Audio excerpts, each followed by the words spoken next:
Hello students, welcome in my class. Today we are solving question number 6 of exercise 13.1. 1 to 5 question आपके solve हो चुके हैं last video में. अब हम क्वेश्चन में क्या करेंगे, क्वेश्चन नंबर 6 की पहले स्टेटमेंट क्लियर करते हैं. A coin is tossed 3 times where E head on, E event के बारे में बताया गया, head on third toss, F head on first 2 tosses. ऐसे आपको इसके 3 पार्ट्स गिवन है. सेकंड पार्ट में ई इवेंट क्या है, एटलीस्ट 2 हेड्स, एफ इवेंट क्या है, एटमोस्ट 2 हेड्स, और थर्ड पार्ट में ई इवेंट क्या है, at most 2 tails, and F event क्या है, at least 1 tell.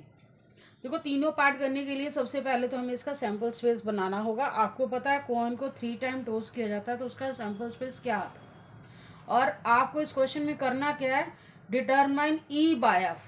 E by F निकालना है 6 to 9 क्वेश्चन में. एक बार लिख दिया गया यहाँ पर 6 to 9 क्वेश्चन में. ई बाय एफ आपको पता है, ई बाय एफ निकालने का फॉर्मूला क्या होगा, probability of E intersection F over में प्रोबेबिलिटी ऑफ एफ.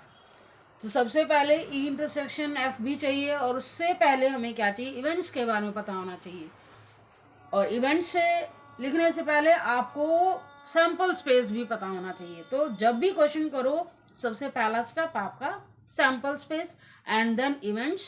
उसके बाद हम इंटरसेक्शन निकालेंगे, और जो जो हमें प्रोबेबिलिटीज चाहिए वो हम फाइंड आउट करेंगे.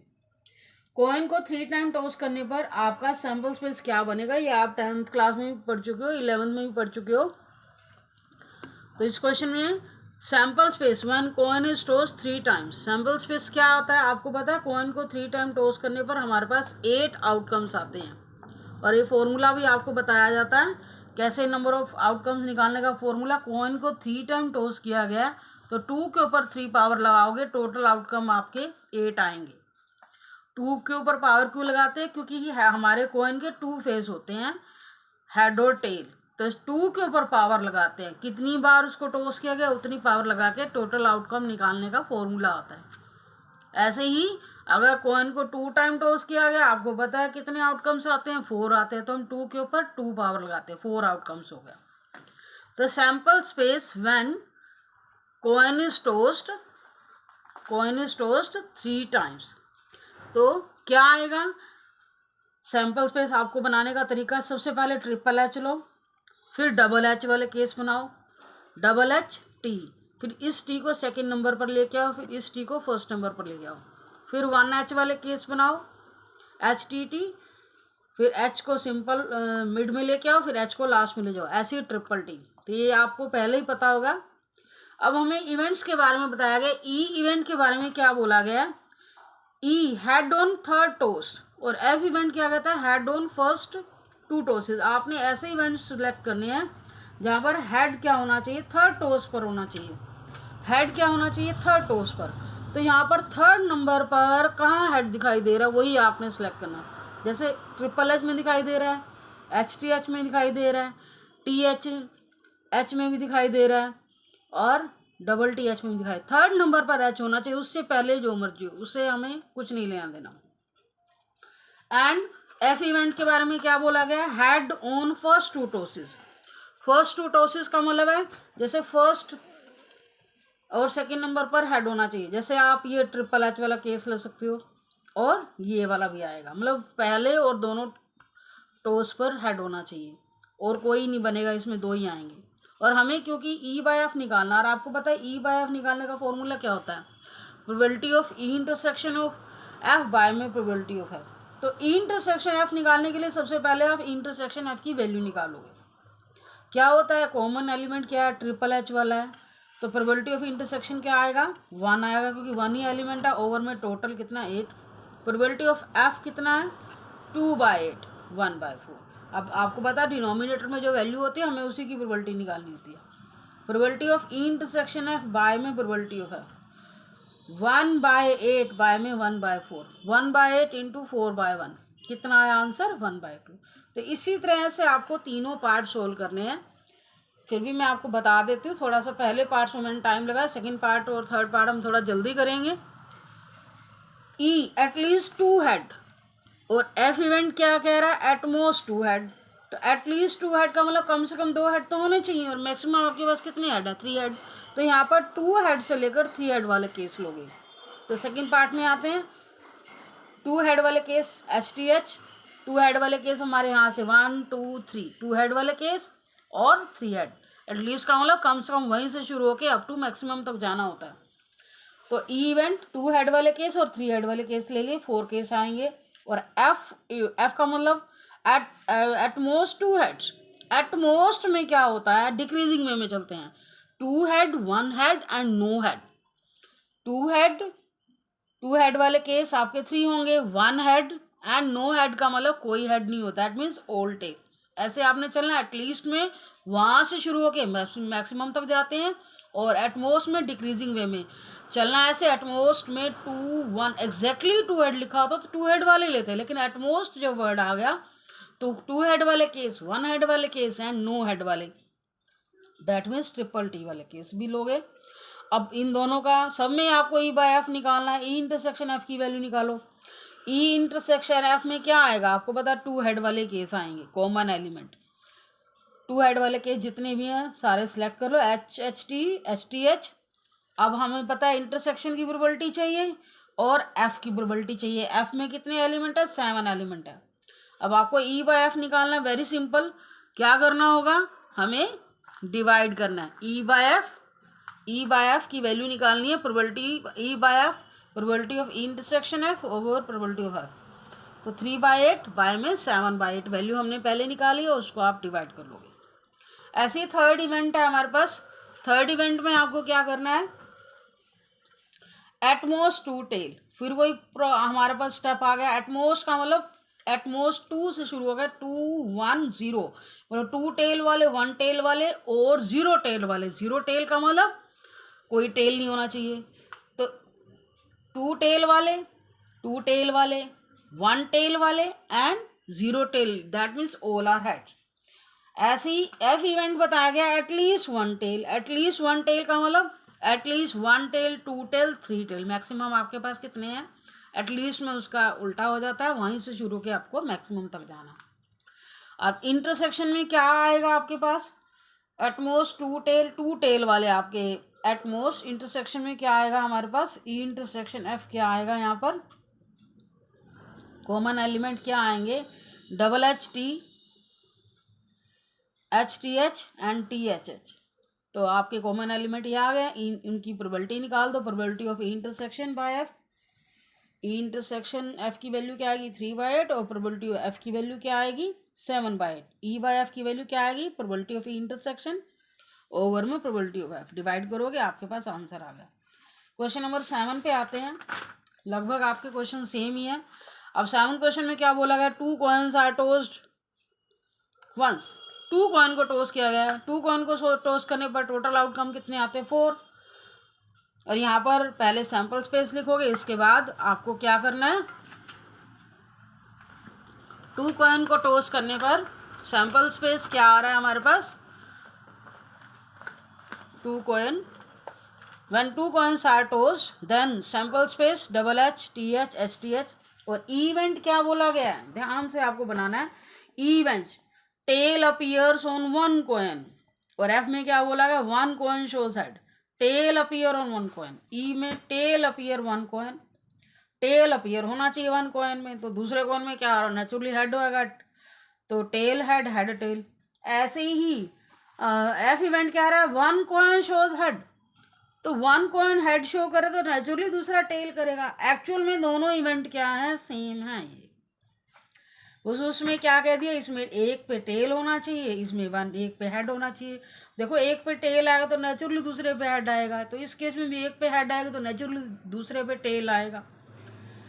दोनों ही सेम इवेंट थे, बस उसको कहने का वे चेंज कर लिया। ई इंटरसेक्शन एफ की वैल्यू भी दोनों की सेम आएगी। अब आपको ई बाय एफ निकालना है, उसके लिए इंटरसेक्शन चाहिए और एफ चाहिए। इंटरसेक्शन में क्या आएंगे, 2 एलिमेंट आए, 2/4, टोटल आपके पास सैम्पल स्पेस में 4 एलिमेंट है, 1/2 हो गया। प्रोबेबिलिटी ऑफ एफ कितना आया, 2/4, 1/2। तो ई बाय एफ की value very simple, probability of A intersection F over probability of F, 1/2 divide करके कितना है, 1। ऐसे ही हम सेकेंड पार्ट में आते हैं। सेकेंड पार्ट में क्या कर रहा है, इवेंट नो टेल अपीयर, कोई टेल नहीं आना चाहिए। तो कोई टेल नहीं आना चाहिए, HH।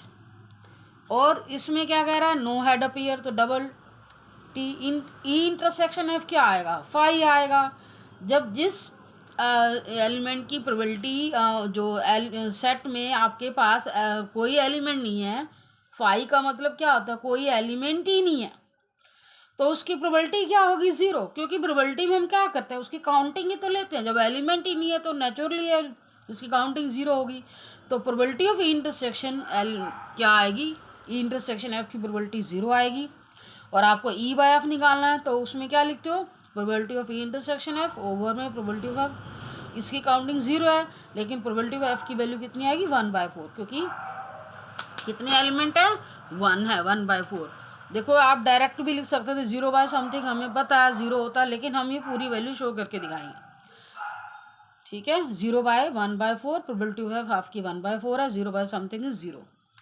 7 क्वेश्चन भी हो चुका है हमारा। अब आते हैं 8th क्वेश्चन पे। 8th क्वेश्चन में क्या बोला गया, a die is thrown thrice.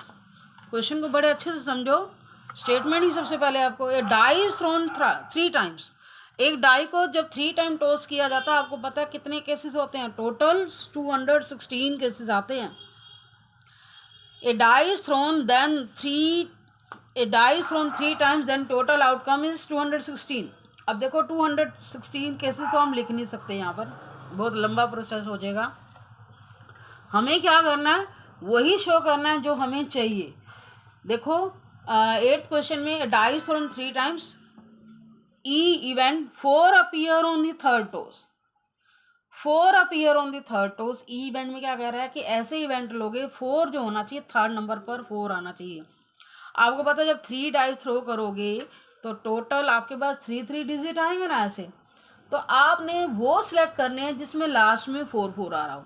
देखो इसको कैसे लिखोगे, 1 जैसे हम 2 डाइस वाला की पेयर बनाते हैं, 1 1 1 2 1 3 1 4, हर लाइन में 6 एलिमेंट आते हैं।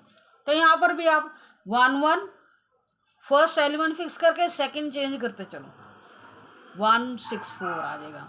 1 1 1 2 1 3 1 4 4 1 5 1 6 4। ऐसे ही यहाँ पर, यहाँ से 2 1 2 2 4, ये चेंज करते चलो, लास्ट वाला आपका वही रहेगा। क्योंकि सारे एलिमेंट्स नहीं हम लिख सकते, हमें सिर्फ वही लिखने हैं जो हमें अपनी प्रॉब्लम सॉल्व करने के लिए चाहिए। तो इसमें 2 1 2 2 2 3, फर्स्ट वाला सेम कर दो, सेकंड चेंज करते चलो आपके पास, और लास्ट भी फिक्स रखो, 3 1 3 2 3 3 3 4। ऐसे ही 4 1 4 2, इधर से फर्स्ट सेम रखो, ये बीच वाला चेंज करते चलो, और लास्ट भी सेम रखो, क्योंकि हमने सिलेक्ट भी वही करने हैं। 5 1, टोटल केसेस हमारे 216 है, लेकिन उसमें से हम वही सिलेक्ट कर रहे हैं जो हमें अपनी प्रॉब्लम सोल्व करने के लिए चाहिए, 5 1 5 2। तो इस तरह से हर लाइन में आपको कितने एलिमेंट दिखाई दे रहे हैं, 6 एलिमेंट दिखाई दे रहे हैं, टोटल 36 आएंगे। अब इसके बाद क्या कहता है, एफ इवेंट क्या आएगा, एफ इवेंट कहता है 6 and 5 appear respectively on the first 2 tosses. मतलब 6 और 5 होना चाहिए पहले और दूसरे नंबर पर, तो ऐसे इवेंट सेलेक्ट करने हैं। तो 6 and 5 अपीयर ओनली फर्स्ट 2, तो आपने वो केस लेने हैं। तो 6 5 1 6 5 2 6 5 3, ये तो फिक्स है, यही होना चाहिए पहली और दूसरी डाई में। लास्ट जो डिजिट है वो चेंज करते चलो, ऐसे टोटल कितने किस केसेस आएंगे, 6। अब इंटरसेक्शन में क्या आएगा आपके पास, इंटरसेक्शन में वो एलिमेंट आएगा जिसमें लास्ट में 4 ये आएगा। अब हमें क्या चाहिए, ई बाय एफ निकालना है। इसमें भी probability of E intersection F क्या आएगी, 1/216, एंड प्रोबेबिलिटी ऑफ एफ कितना आएगा, वो कितना आएगा, 6/216। Probability of E by F is equal to probability of E intersection F over में प्रोबेबिलिटी ऑफ एफ।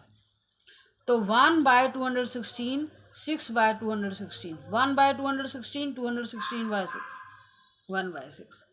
तो ये क्वेश्चन भी हमारा हो गया। क्वेश्चन नंबर 9 पे आते हैं। क्वेश्चन नंबर 9 में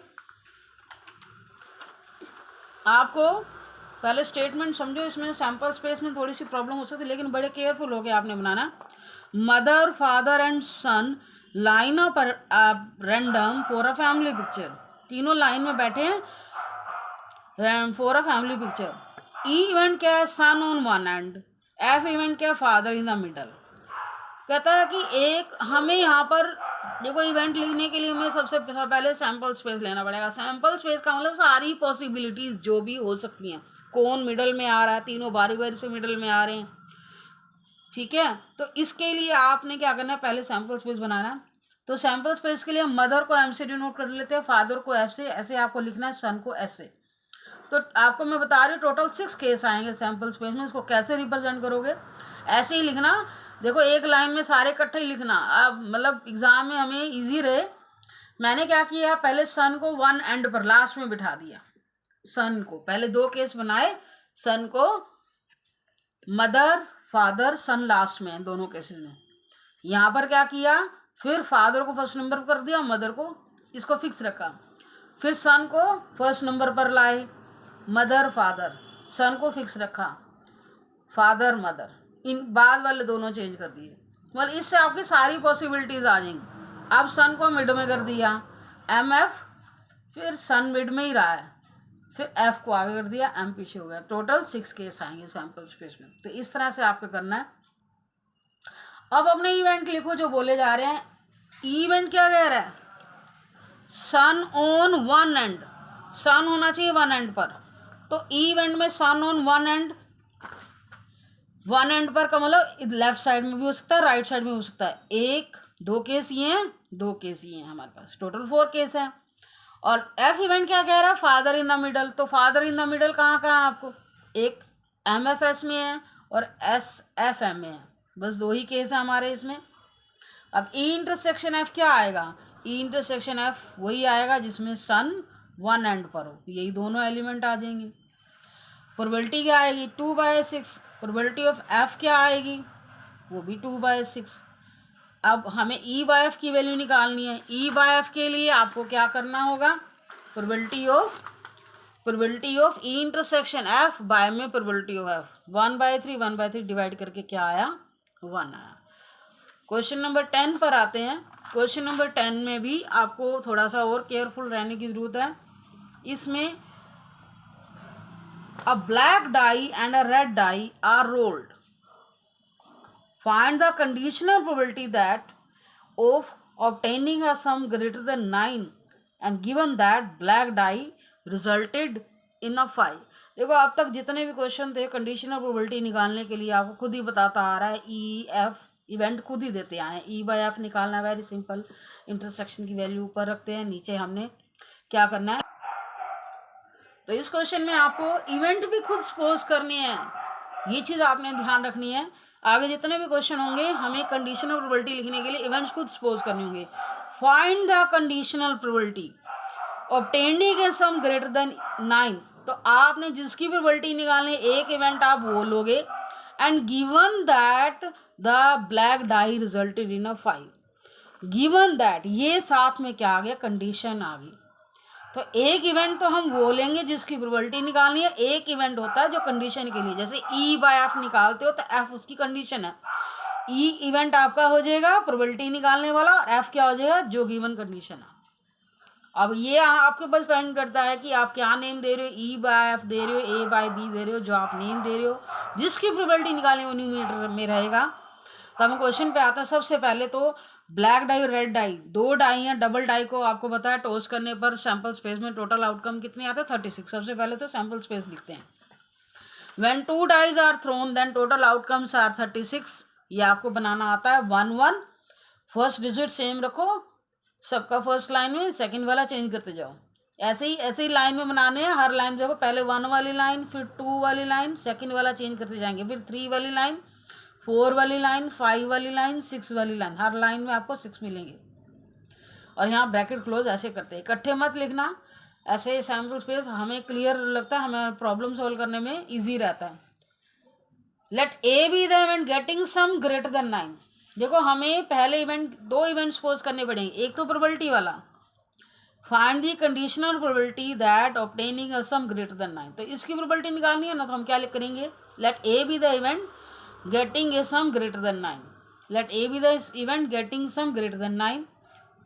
तो हम वो इवेंट इसमें से चुनेंगे जिसमें सम ग्रेटर देन 9 आ रहा है। तो यहाँ पर नहीं हो सकता, यहाँ पर भी नहीं हो सकता क्योंकि मैक्सिमम सा 9 आ रहा है। ग्रेटर देन 9, यहाँ से मिलेगा 4 6 5 5 5 6 6 4 6 5 6 6। तो ये इवेंट हो गया, उससे रिलेटेड हमने एलिमेंट भी चले। ग्रेटर देन 9 वाले हो गए कितने, 1 2 3 4 5 6 हो गए। अब ये सेकेंड इवेंट जो कह रहा है, given that black dye result in 5, तो जब ऐसा हो जाता है ना, ब्लैक डाई वाला एलिमेंट जो होना चाहिए 5 होना चाहिए, तो उसके लिए हमें पहले ये भी बताना पड़ेगा कि हमारे इस पेयर में कौन से नंबर ब्लैक डाई वाले हैं और कौन से रेड डाई वाले हैं। तो इन each pair of sample space first digit appearing on black die, देखो पहले ब्लैक डाई का नेम है आपकी स्टेटमेंट में, आप ब्लैक डाई यानी रेड डाई आर, तो मैंने फर्स्ट डिजिट ब्लैक डाई के लिए रखा है, जो पहला डिजिट है, तो ये चीज़ मैंने लिखी है कि ईच पेयर में, in each pair of sample space first digit appearing on black die, जो फर्स्ट डिजिट है वो ब्लैक डाई पर अपीयरिंग होने वाला है, and second digit appearing on red die, जो सेकंड डिजिट है वो रेड डाई को अपीयर हो रहा है।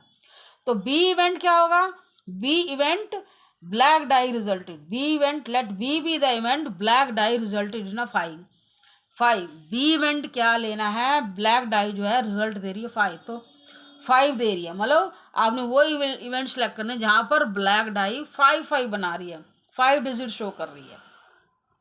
तो ब्लैक डाई वाले हमारे कौन से नंबर है, फर्स्ट डिजिट वाले, तो आपने वो चुनना है इसमें से वो चुनना है जिसमें फर्स्ट डिजिट आपका 5 हो, जैसे 5 1 5 2, क्योंकि फर्स्ट डिजिट हमारा ब्लैक डाई शो कर रही है, 5 1 5 2 5 3 5 4 5, तो ये हमने बी इवेंट ले लिया।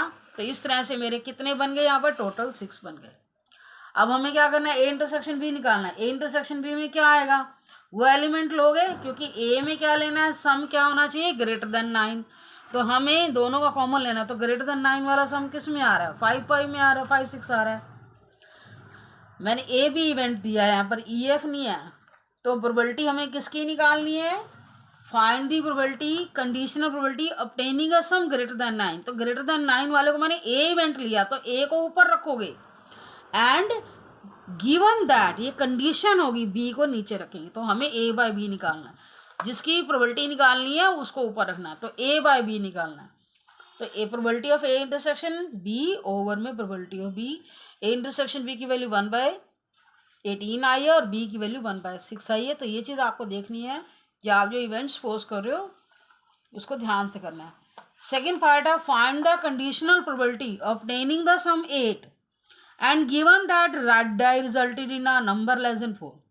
तो find the conditional probability, again इस पार्ट के लिए भी देखो, अगर आपके पास सिंगल अलग अलग पार्ट आता तो सैम्पल स्पेस वगैरह सब कुछ लिखना पड़ेगा, क्योंकि ये पार्ट इससे कनेक्टेड है, इसलिए मैंने जो डिटेल मैंने पहले दिया वो नहीं लिखी।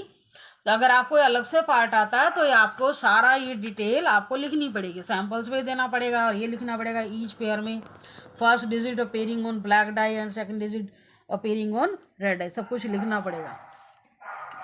Late A be the event sum is 8, A क्या है, सम 8 होना चाहिए, तो इसमें वो केस चुन लोगे जैसे पहले आया सम ग्रेटर देन 9, तो 8 केस वाले 2 6 3 5 4 4, and B be the event digit appeared by red die, तो रेड डाई वाले आपके और वो लेस देन 4 होने चाहिए, रेड डाई वाले हमारे सेकंड डिजिट थे, मैंने जो लिखा रेड डाई वाले मेरे सेकंड डिजिट हैं, मैंने वो डिजिट सेलेक्ट करने हैं जो 4 से लेस हैं।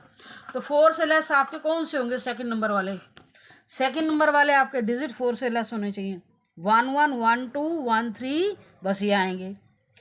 तो 2 1 सेकेंड वाला डिजिट आपका 4 से लेस होना चाहिए, देखो 1 1 1 2 1 3 2 1 2 2 2 3, फर्स्ट वाला 4 से अबव हो जाए कोई दिक्कत नहीं, तो यहाँ तक ही लोगे, क्योंकि आगे जो है 4 है या 4 से ग्रेटर है। तो हर लाइन में आपको पहले 3 एलिमेंट लेने होंगे, तो 3 इस तरह से लेने से मेरे टोटल एलिमेंट इस तरह से कितने बने, 18 एलिमेंट बन जाएंगे, 3 6 18। अब ए इंटरसेक्शन बी का मतलब क्या होगा, जिसमें सम क्या होना चाहिए, 8 होना चाहिए, वो सिलेक्ट कर लोगे, और साथ में ये भी देखना है कि सेकेंड एलिमेंट जो होना चाहिए वो 4 से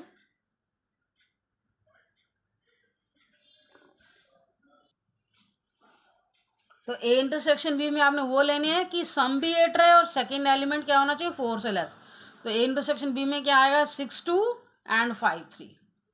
तो आपको प्रोबेबिलिटी क्या निकालनी है, प्रोबेबिलिटी निकालनी है find the conditional probability obtaining the sum A. तो इसकी सम वाले की प्रोबेबिलिटी हमने निकालनी है कंडीशनल, तो इसको ए नाम रखा, and B A by B की वैल्यू निकालनी है। Probability of A intersection B कितना है 2/36।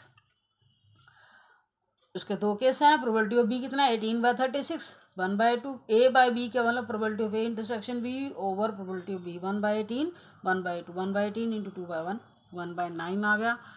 तो आपके 10th क्वेश्चन कंप्लीट हो चुके हैं। Thank you for watching video.